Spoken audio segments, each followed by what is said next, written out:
Chinese Foreign Ministry direktang pinagbantaan na naman ang mga Pilipino na matindi ang gagawing hakbang ng China pag inulit ng Pilipinas ang paglabag at di pagsunod sa napagkasunduan.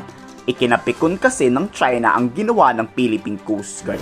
Anong ginawa ng PCG? Ayon, nagpumilit pa rin hindi magpaalam sa China at nagsagawa ng resupply mission ng di sinasabi sa mga incheck. Lakas ng loob ng Coast Guard Bakit ba naman kasi magpapaalam sa inyo, China? Sa Pilipino yan, dapat kami ang masusunod dyan.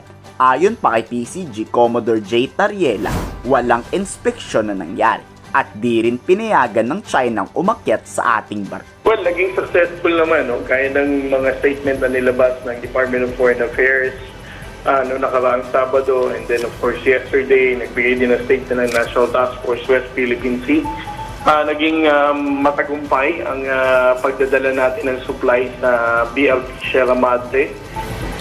And at the same time, let me emphasize the fact na ang national government ay hindi nagpaalam para gawin ang resupply na to. At ang mga barko na ginamit sa pagdadala ng supply sa BRP Sierra Madre ay hindi sumailalim sa pag-iinspeksyon ng Chinese Coast Guard.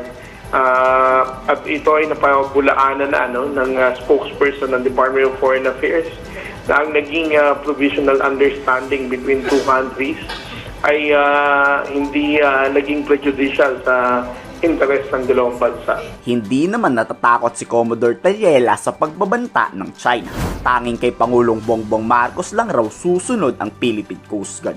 At ang direktiba ng ating Pangulo, huwag paakyatin ang mga Chinese. At kung subukan mang akyatin ng China ang ating barko, papalag na raw tayo. Pero ba't nga ba walang gulong nangyari kahapon? Ayon, nandun lahat sa China yung mga Chinese Coast Guard. Binabagyo na kasi ang mga Chinese. Kinakarma na sa masamang pag-uugali nila. Pagdating sa resupply operation, However, gaya na sinabi ko, ang naging agreement natin na yan ay hindi prejudicial sa interest ng ating bansa. Hindi tayo magpapaalam dahil we still assert our position tungkol sa ating exclusive economic zone. At ang BRP Sierra Madre ay nasa ayungin at sa ilalim ito ng ating exclusive economic zone. Sa di naniniwalang hindi tayo nagpaalam o baka raw binayaran na ang China, hindi totoo yan. Si Justice Secretary Antonio Carpio na ang nagkumpirma. Walang nangyaring pagpapaalam o pag-i-inform sa mga Chinese. Palihim raw nagsagawa ng resupply mission ang PCG. Napahiya ang China Akala siguro ng China susunod tayo sa kanila. Manigas kayo. Magandang nangyari. Yung unang RORE natin, yung the other day lang, hindi hininto ng China, ang source ko sa ating gobyerno, hindi tayo nag-notify. We did not notify na magkakaroon tayo ng resupply mission, hindi tayo humingi ng permiso, hindi tayo in-inspect yung ating resupply ship.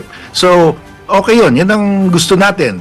So, sinusunod nila yung agreement with the DFA, yung agreement between the DFA and the Ministry of Foreign Affairs of China during the bilateral meeting nila. So, magandang development ito. Siguro na napahiya yung China dahil the world is supporting us, so wala silang laban in terms of publicity. Ganito ngayon. So, maganda ito. This is a good development.